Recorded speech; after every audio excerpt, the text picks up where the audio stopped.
There we go. We're good to go. Folks, thanks a million for joining us this evening. It's so lovely to have you. It's amazing. Like, there's a couple of bodies here I've met in real life, or should I say face to face, because of course the internet is totally real life. And then there's a good few of you I've just gotten to know over the internet, and I kind of forget sometimes that we actually haven't met face to face yet. But a huge welcome to you all, and a huge welcome to Jono, and thank you so very much for what was kind of a slightly cheeky ask for me. I kind of felt like I would chance my arm, but that's gotten me quite far in life so far, so I'll keep going with it. Before I do go further, I would like to say, so I got to find out about Jono through an amazing community called CMX, and he ran this amazing boot camp earlier in the year for people from underrepresented groups, women, nonprofits, all of that. So I got to learn so much about community and meet some amazing people. He's written this book, guys, seriously treat yourselves. It is absolutely amazing. John Atkinson is just telling me, so John's one of our chapter leads, has just gotten it for himself. By the way, Jono has just opened up a free book club where we're going to be reading through this, and it's starting in October. So should we just, the website, Jono, is it? Yeah. If you go to, it's a bit of a long link. Let me put it into the chat. I'll share it into the chat. But folks, this is an AMA, it's an Ask Me Anything. So Jono's going to talk to us about what he does, and if you have questions, when Jono's done. By the way, very witty man. Totally follow him on Twitter. And when I met him initially, I was like looking up, and some of your older stuff, absolutely stunning, really, really cool interviews. But I love the clips you're sharing out on Twitter now, and they're just really, really lovely, sharp little pieces that are like, it's good life advice, but there's some really, really amazing stuff for community there as well. Cool. So, thank you. Mr. Jono Bacon, you're very welcome. Well, it's nice to meet everybody. I'm putting a link in for this book club just in case it's interesting. Yeah, so I guess I'm happy to answer any questions. Like, what can I help with? Jump in, folks. What are the burning questions around community?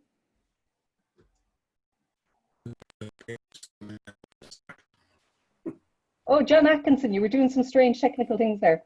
Oh, what happened there? Did I say something? Yeah, it was very, very interesting. I only started reading your book, Jono, so I thank you so much. It's going to be at least another week or two, I'd say, before I get my head around it. Good luck. Thanks very much. I don't know how long it took you to write it, but thank you for writing it anyway. It's 4 months. Yeah. 4 months? That all? Wow, yeah, that's pretty swift. Well, that's how long they gave me. Okay, right. Okay. Yeah, it turns out they're writing I'd written like tech books beforehand in the business press world. Okay. They give you like a short period of time to write the book, and then they take forever to edit it. So I had to write it in 4 months, and then they took a year to edit it. So yeah, I suppose my first question really is about the Grow Remote. This is what we're about. I'm a chapter lead in Wexford, and we've now got up to, I think, 49 members or something like that. So the first chapters are interesting. You know, what's the value add for them? How do we get them? We've got this onboarding thing going that you described. So, but now how do we get them all to work with each other? So I don't know how much you know about us and Grow Remote, but anything you have wisdom for us on that front? Yeah. I mean, I think a couple of thoughts on that. One is, I think there's a question around how do you get people in and get people excited to join Grow Remote? And then the second is, how do you keep them engaged? So the way I look at it is, everything has to start and end with value, right? So people don't join communities because they're there. They join because they can get something out of it, right? So I think the key thing is, imagine that your community members are stood on a cliff, and they're going to have a bunch of problems and challenges that they're dealing with, and they don't really know what to do. Like, so if it's remote working, they're like, I don't know how to do remote working well. How do I keep motivated? How do I solve these different issues? And then there's a cliff opposite them, which is the result that they want. They want to be more efficient. They want to be more effective. They want to be happier, whatever it might be. So I think the more your community can build a bridge to get them from one cliff to the other, the more they'll join. And typically the way that works is you give them something really exciting to kind of get in with. So that could be you run a Q&A session, or you run a webinar, or you create like your community maybe creates a simple ebook or something, or just something that kind of people who don't know about it will get excited to kind of come in. And then once they get in, that's where one of the things I talk about in People Powered is there's 3 phases when people join communities. They start as casual members, then they become regulars, and then they become core members. So your casual people have no idea. They don't know anyone. They don't really know what they're doing. They're not sure if it's worth it. And it takes about 2 months for people to really settle in. But what happens is typically most community members are, they're window shoppers, right? They show up and they don't really say a lot. They don't even necessarily even have an account. But if they keep seeing that value that gets them from that one cliff to the other cliff, then they'll keep coming back. In the same way that I'm sure all of you will read certain blogs or newspapers or watch certain YouTube channels. The reason why you keep going back is because there's a regular stream of good content, and then you may consider subscribing. So it's that content that I think is critical. And once someone keeps showing up for about 2 months, then it becomes habitual for them. They earn a browser tab. Or you earn a browser tab rather, and that's how you get people in. So the challenge of that is a lot of content, but that's where I think reaching out to your fellow community members and saying, well, okay, well maybe Rose can write a blog post, and maybe Claire can work on a video, and all of these different people kind of put stuff together, and then that produces that drip feed of content that then gets people in.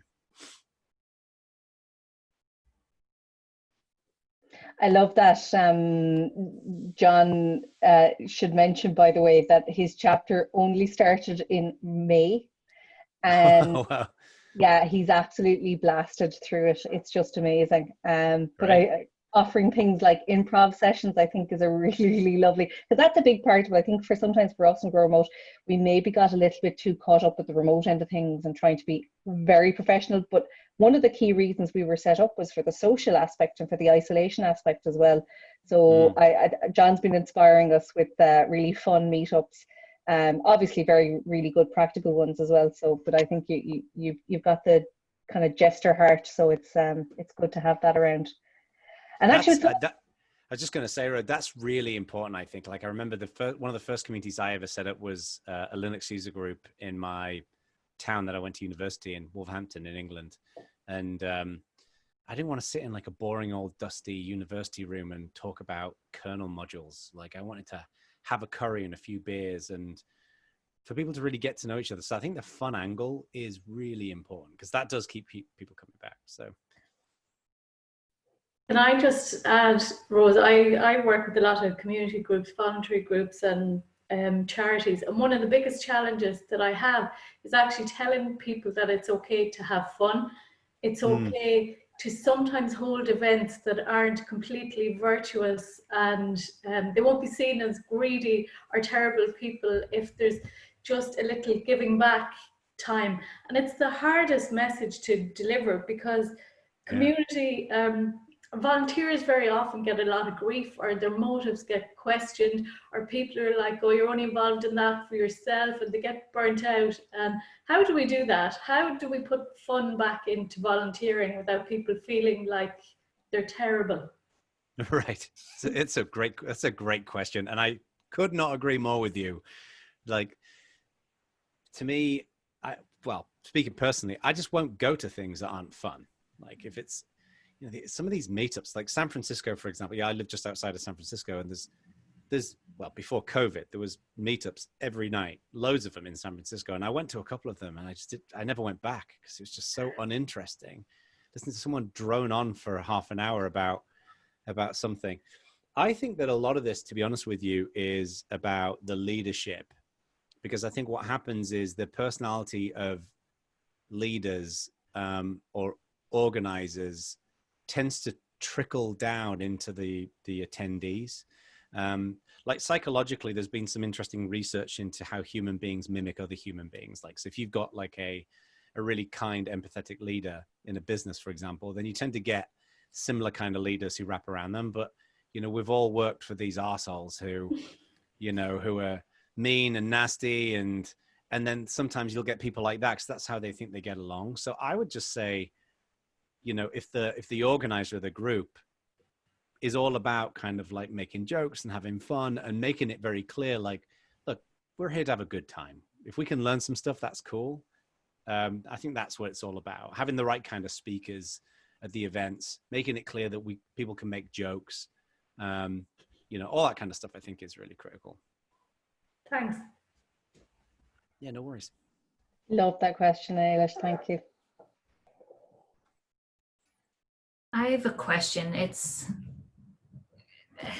an awkward one. So I work with Ministry of Testing, and we have an awesome community, and it's done really, really well. And we have loads of fantastic free content, but we also, we have loads of excellent events like workshops and all these fantastic online things, because we've had to pivot really quickly with COVID, and we thought, well, how can we do this and support us and support the community? So we have paid for memberships.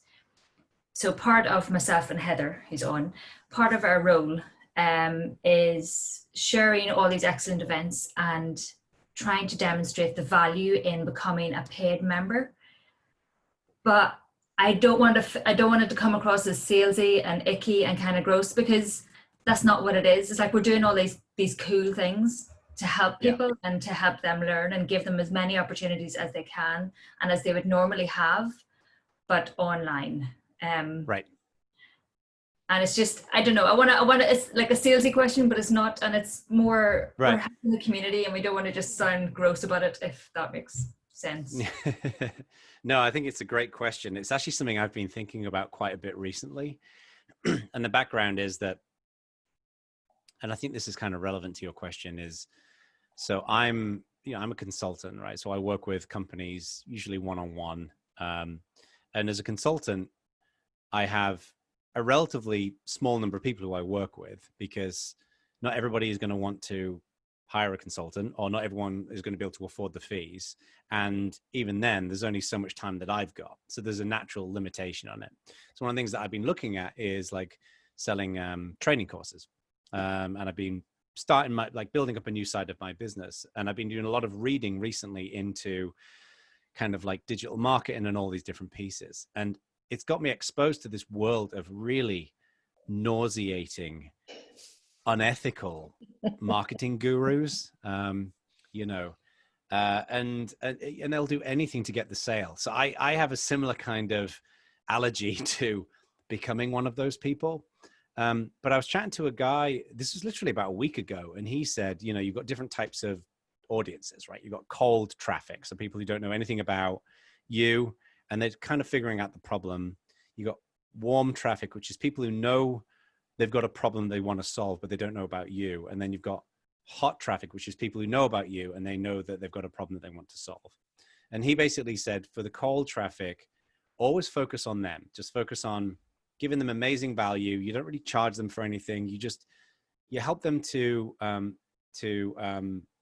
get to know you a bit, but it's all on a body of value, right? And then with the warm people, they start getting to know you, and they trust you more and more. And they're the kind of people who will just naturally go and find out that you've got something that they can pay for. And the hot people, the people who know about you're often hearing from them. It's, if you say, hey, I just wanted to mention, I've got this offer, you might want to go and check it out. They're never going to be offended, because you've already delivered enough value to them that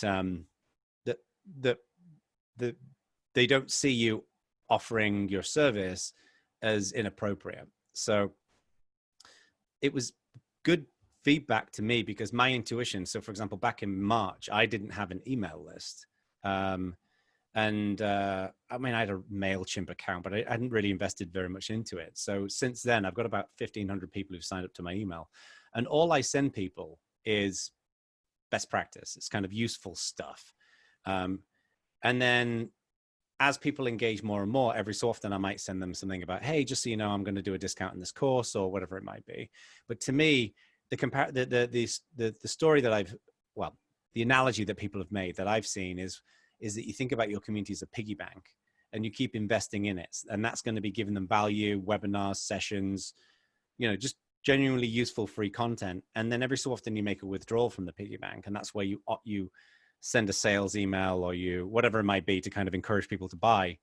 But because you've got so much value in that piggy bank, and they've consumed all that value, they feel quite comfortable with that. And the true test that I've made to kind of evaluate this is unsubscribes and open rates in email. So for example, right now with my email list, let me look it up, because it changes every day. I'm pretty proud of this, but I've got 1,500 people on my list. the average industry open rate for an email is about 23%, I think it is. And mine's 38, just under 38.9% is my open rate. And my click rate is 7.3%. And the average industry rate is about 3%. And I'm not saying this to toot my own horn. I'm saying this because I think the reason why I get such high open rates and low subscribes is because I'm only really sending people useful stuff. They might not find it useful, but I'm sending them education. So that's the approach that I would recommend is you break your audience into those three segments. You give them tons of really valuable content. And then when you do send something promoting your services, you can do it in good conscience and feel comfortable. And they're more likely to buy at that point as well. I'm just thinking of that in our perspective. And even though we're not charging, well, per se, for Grow Motors community, but people are having to invest in us. They're spending their time and their effort. So like I still think that analogy of the piggy bank holds very true for us as a volunteer community, because we're asking them for something, and then, you know, every so often we're going to, or there, you know, we'll give them the community and the knowledge, and then every so often we're going to say, can you complete the survey? Can you come and help and facilitate on an event? All that kind of stuff. Exactly. That was what I was just about to say, something very similar, which is, I think in the community world, the equivalent of the sale is the contribution, right? It's facilitating, it's speaking, it's whatever it might be. They're going to be more open to that. Because I think that, I mean, psychologically, we're just reciprocal people, right? Like human beings thrive in reciprocity. So, you know, if someone bakes a cake and brings it to your house, the next time you see them, you feel like you need to bake a cake and take it to their house. And I think that's one of the reasons why this works. So the tricky thing, again, it kind of goes back to the previous conversation, is then it just requires a lot of content. And that's why I think email can be actually really powerful, because you can build relationships with people in a more automated way. So long as you're clear that it's automated. I always wrote off email as being something that annoying marketing people did. And I've actually discovered quite recently that it can be really valuable. And it gives everybody a really consistent experience. So what you do with your email and inviting questions and giving really, really good prompts as well, I mean, that encouraged me to reach out to you that time. Right. I think that's super powerful. Yeah. And I don't know what I'm doing with email. This is just me guessing. But I looked at email and I was like, what are the kind of emails that I want to read? And what I don't want is constant sales offers. Like there's this guy called Ryan. I will anonymize his last name, Bedeck, shall we say. And he, I ended up getting on his email list because I saw he had a book out. And I think I signed up to get something for free from him. And he sent me emails every day. And about 60% of them were sales emails. I was like, I don't want to read this. Like, this is garbage. And I actually ended up unsubscribing after 2 weeks of being bombarded, and said to him, like, why are you doing this? Like, this doesn't make any sense. So one of the things I thought was, you know, you got to have an interactive relationship. About 3-4 weeks ago, I sent an email out saying, you know, hey, everyone, what's in your mind right now? And I had about 60 responses within about 2 hours. And I found this service called Loom.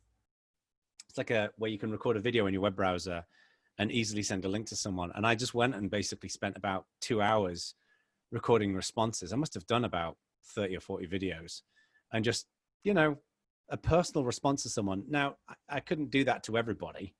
But I think that group of people will then go to their friends and say, this is actually, first of all, useful. And the guy seems to listen, which is always nice. You know, it's kind of setting that kind of example. So.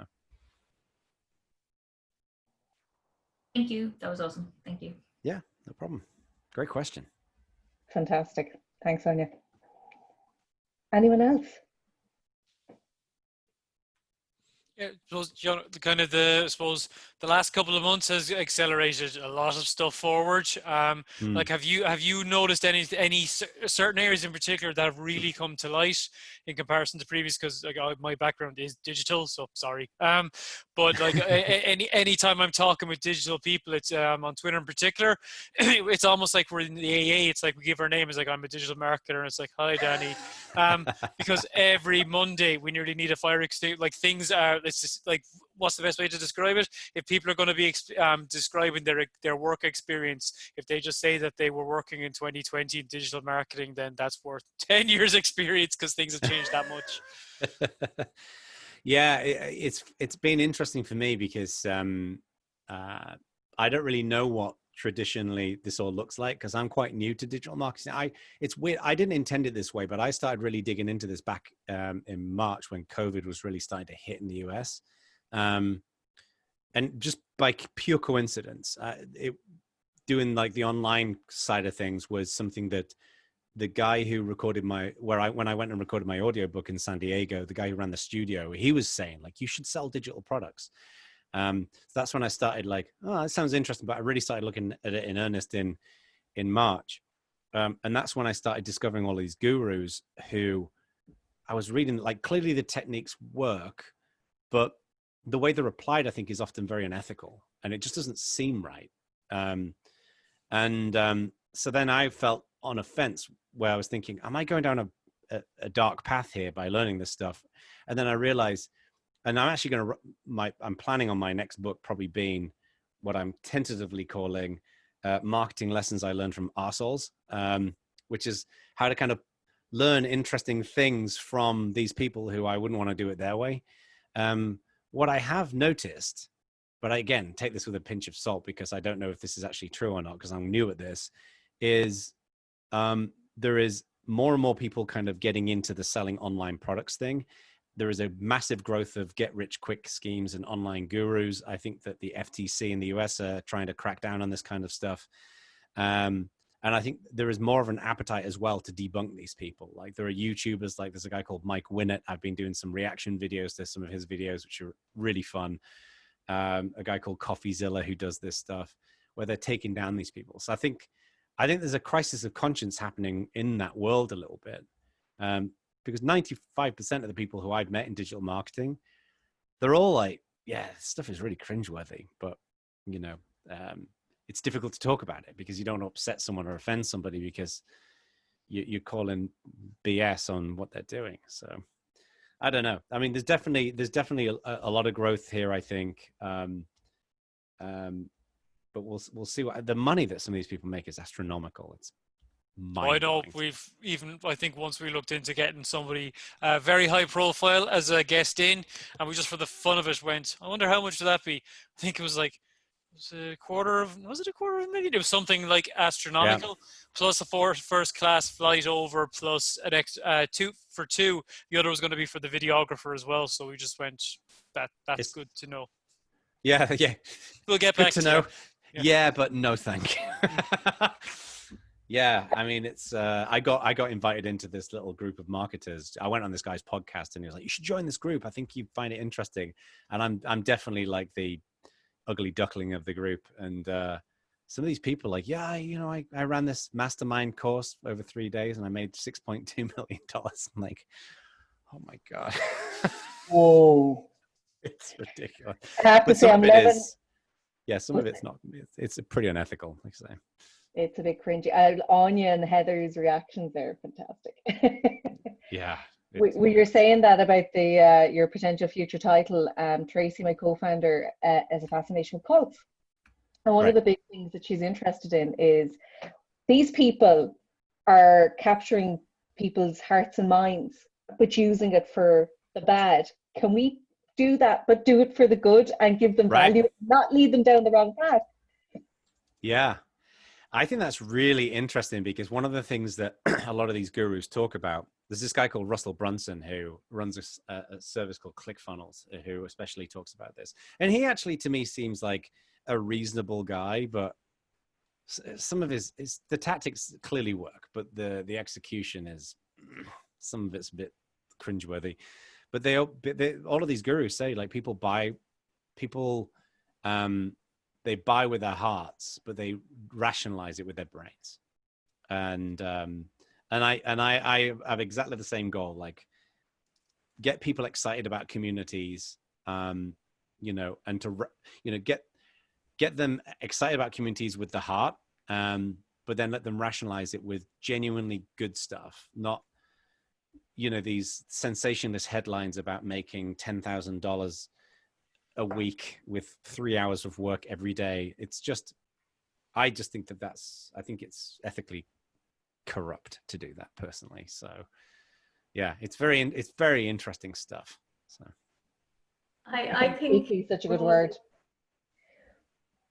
Sorry, I was just going to say, I think if the 11th commandment in Ireland is, thou shalt not call thyself a guru under any circumstances, or you'll be stoned out of the village.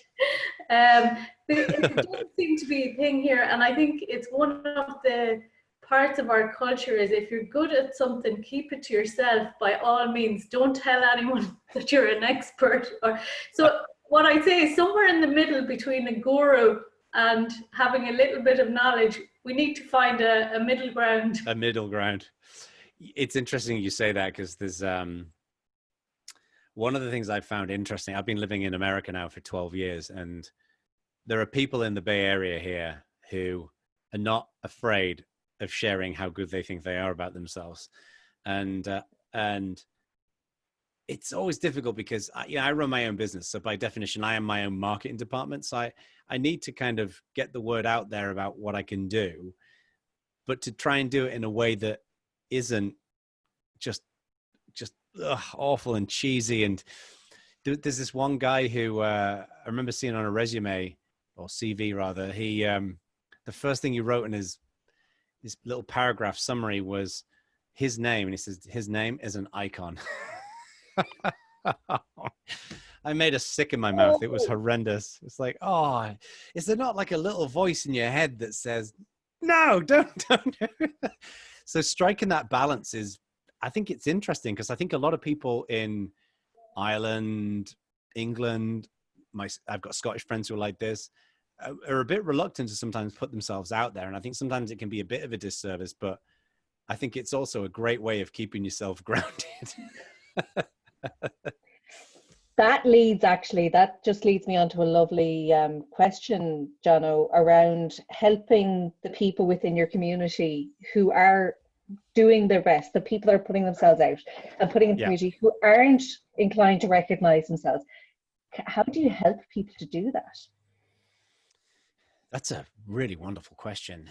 I mean, there's a couple of thoughts come to mind here. I think one is creating a culture of recognition and validation. Because I think for a lot of people, they're just not naturally very good at it. They just don't think to recognize people. I used to work for this guy, for example, called Matt Zimmerman at Canonical, who really nice guy, but just never ever said, good job.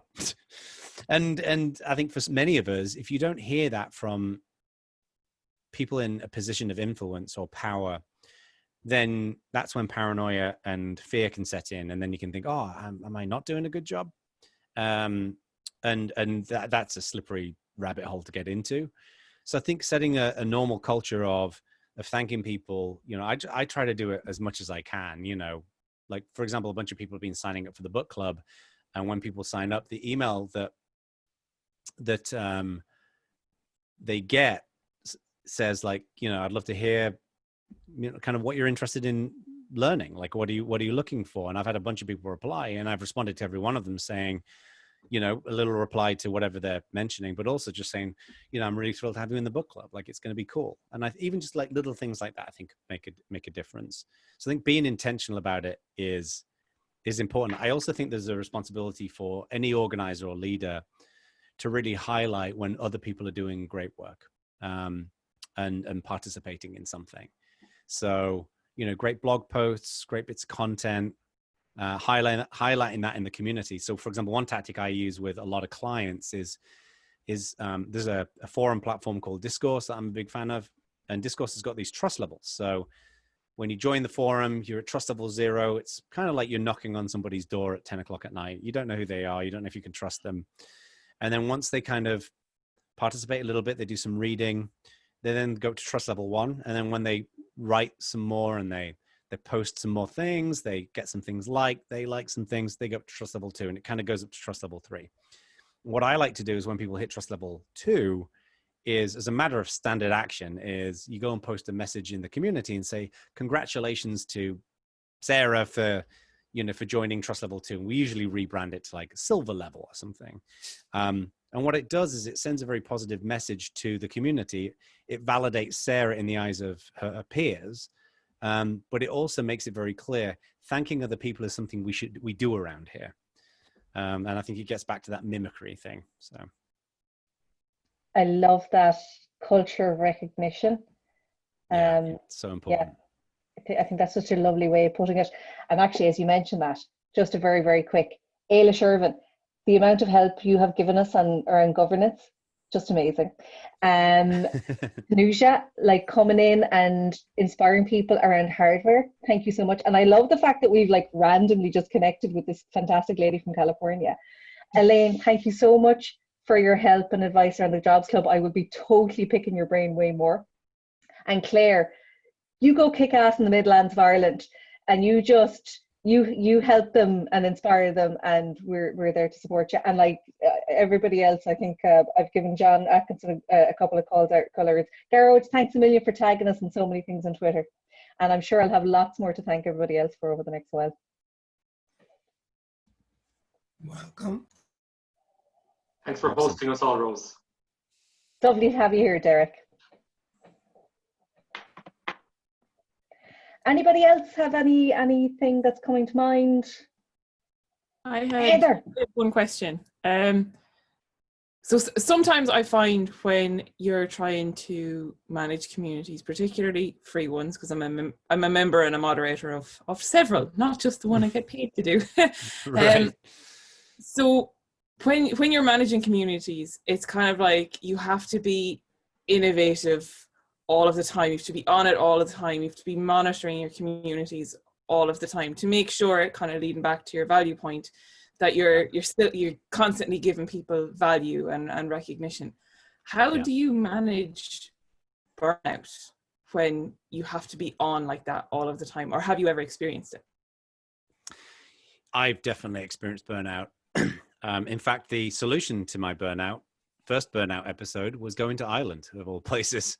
I'll never forget it. I was working at Canonical, and I was about 20, how old was I? 27, something like that. And I just didn't feel myself. And two of my team members, who I had a very close relationship with, basically got me on a phone call one day, and they were like, "You're being kind of a dick, and we don't know why."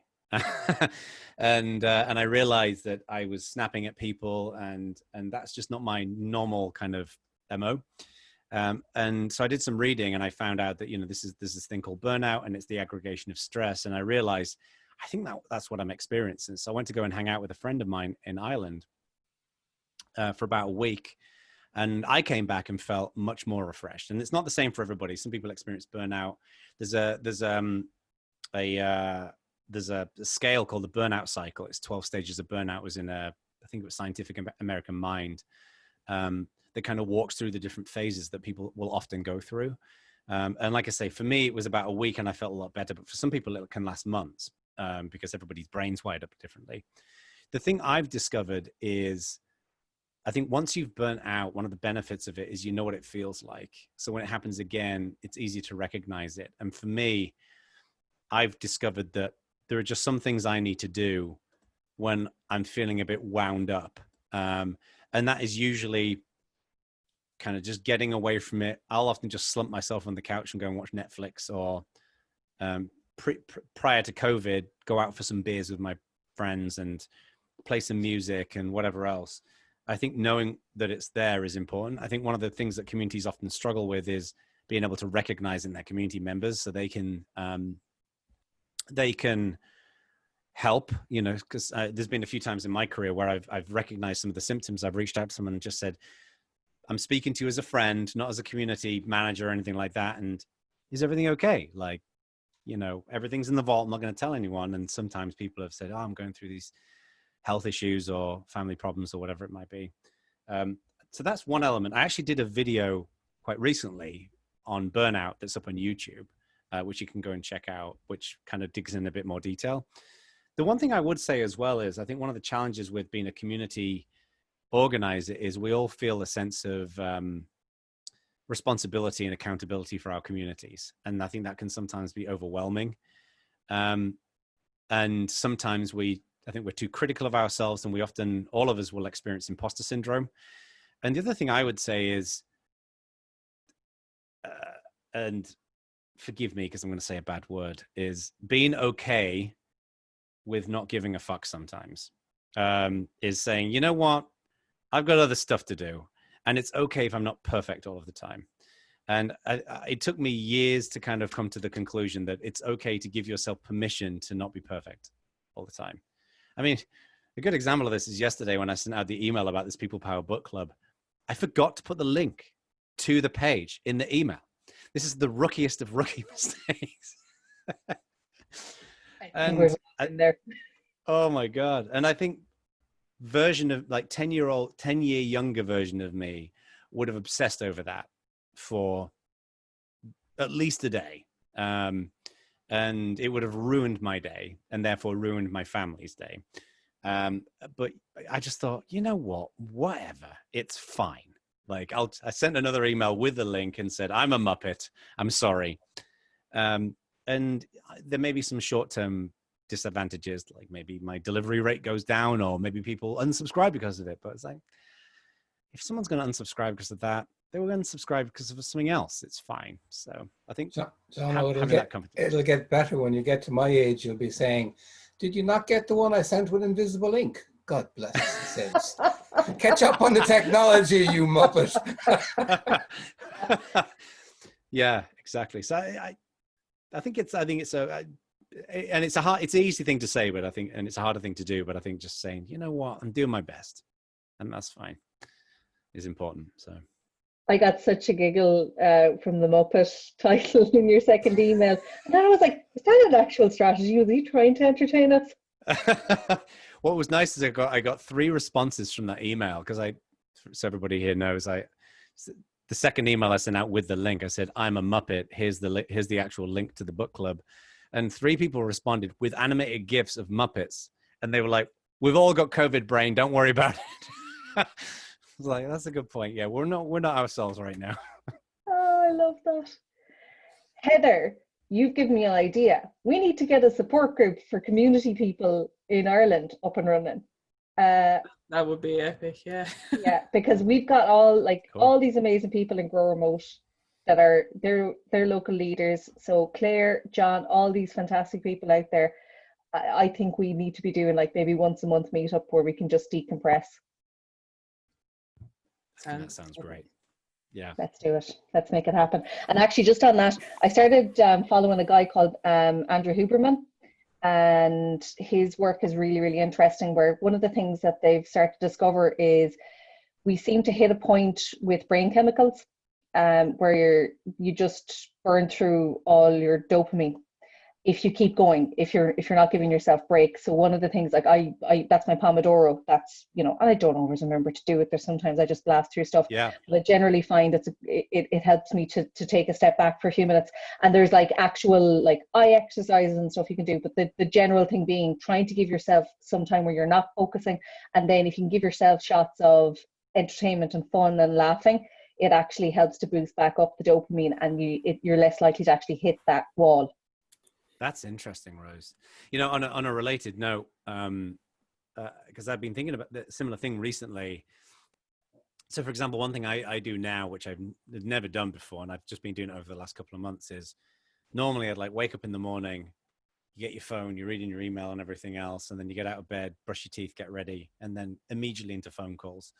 And now I'm just making sure, like, the first half an hour of my day, I'm sitting outside, if it's a nice day, with a cup of coffee and just booting up. And I found that that's helped a lot, instead of like being thrust into, the rat race. And I was having a conversation with, who was it? Oh, it's this guy called Ian Tien. He came on my podcast. He's the CEO of Mattermost, who make an alternative to Slack. And this show is not out yet. It's going to come out, I think it's next one, couple of weeks. And he was talking about sitting down and realizing, like, what in your life gives you energy? Like, what do you really enjoy doing, and what don't you enjoy doing? And then if you've got the resources, outsourcing the things that you don't like doing to somebody else. So for example, I outsource taxes and business licenses, and I'm not only terrible at that, I hate it. And But then he says, like, look at it at another level. Like, do you enjoy being on the phone? Do you prefer video calls? Do you enjoy face-to-face communication? Do you like writing documents? Do you like creating content? And then you try and adjust what you do to the things that give you energy. And he said that will give you a lot more happiness, which I thought was really interesting because I never really thought about that before. And it makes you think pretty honestly about what you, because I think sometimes the things that we say that represent us, like, for example, people talking about, I develop strategy for a living. I think there's a lot of people who think, that's what I do, but it's really boring. And I much more enjoy other things. So, I think it's good to do that. And actually, that's interesting, talking about burnout and then how to manage things. This is something I picked up for myself in the last few days. It's a squishy thing. And that's another one that seems to be a big one about helping deal with burnout and stress is tactile things. So, the kinetic sand and that as well. It was my nephew was just he was struggling with, he's 8. It's just like overwhelmed with stuff. And a lady in their school recommended this kinetic sand for him. So I was like, well, if it works for the kids, surely it can work for the grown-ups. And I am bloody well loving this stuff.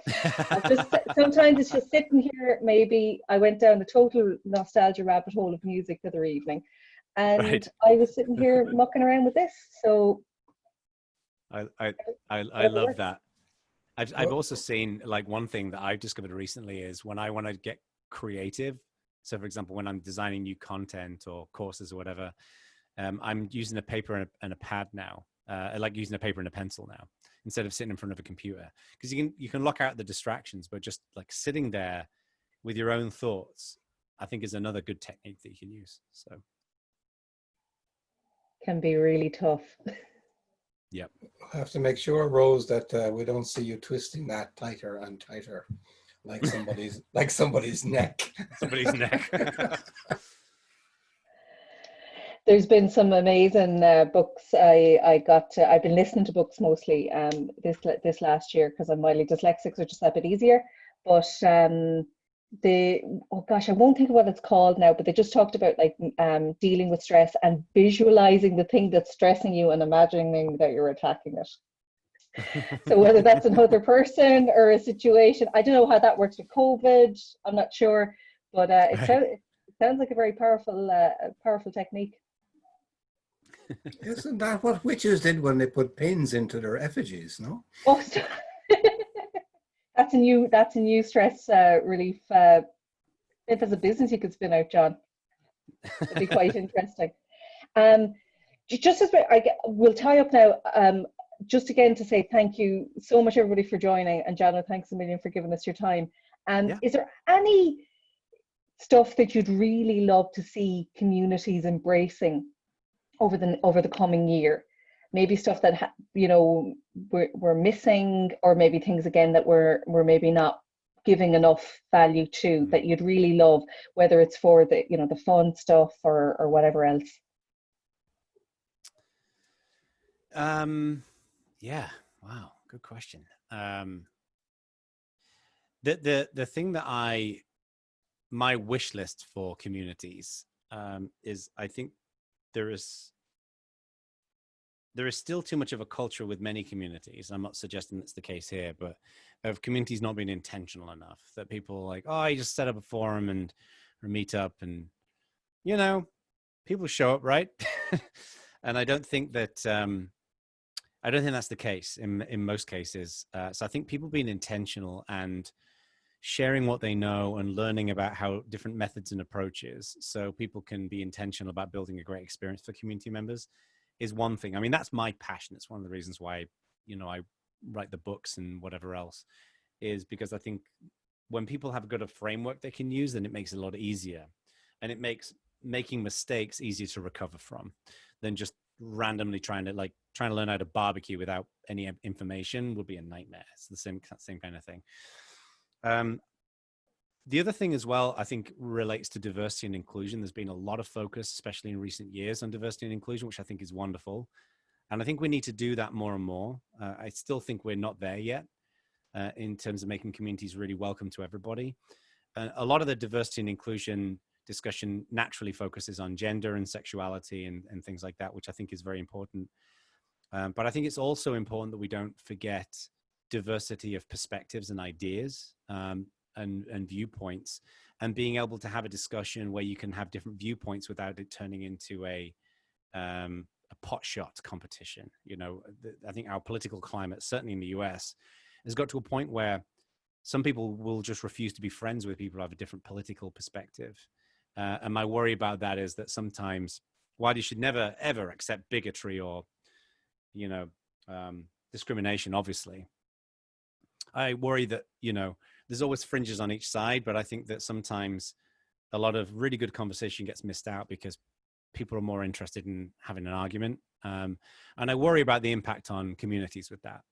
You know, like I personally thrive on meeting people who really disagree with me, because it's the people who disagree with me that make me better, not the people who agree with me all the time. So that's the other thing that I'm hoping that we'll get back to once the political climate hopefully calms down a little bit. So diversity of people, but also diversity of ideas. So.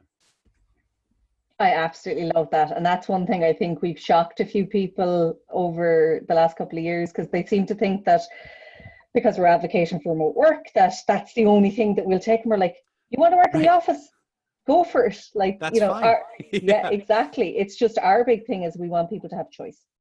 And when remote is done, that it's done well. And that people have a community to support. That's the biggest thing. Yeah. No, I could not agree more with you. And I mean, in the half an hour that we've spent together, I think this is to me an example of a brilliant community. Like everyone's engaging and sharing ideas, and everyone's kind. And to me, that's what communities are all about. So they're a very awesome bunch altogether. Rose told us to do that, you know. She gave us a big... It's going to be back to fighting when I've left, right? Yes, everybody on their best behavior. Jono, again, thanks a million. And everybody, thank you so much for joining. I really enjoyed this. Heather, I'll be in contact. We're going to get that set up. We need to be supporting each other much more for sure. And I love that we're going to get that whole community of recognition going, and part of our values. I think that's just going to be slotted into our values from now on. Jono, thanks a million. We'll see you in the book club and on social, and we'll see everybody in the coming weeks. Thank you so much. Take care, everyone. Bye-bye. Bye.